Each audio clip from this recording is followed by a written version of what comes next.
Richard, how can we handle disagreements or personality clashes in church? How does Christ Jesus help us in this? Come on.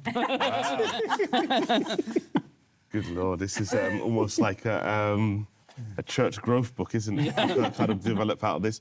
Well, look, I mean, the great passages at, 1 Corinthians 12, Romans 12.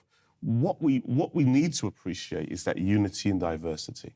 We've been talking about that, haven't we? A little bit, kind of alluded to it, but now we kind of come to the reality of that.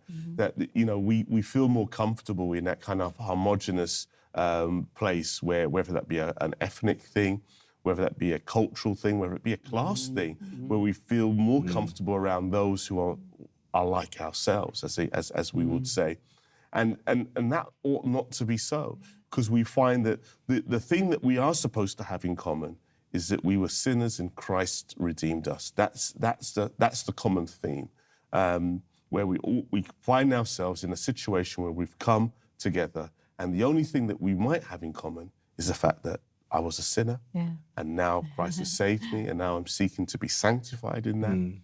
And it ought not to be that you ought to think alike. So the reality is that we are to find that unity in that one basic principle.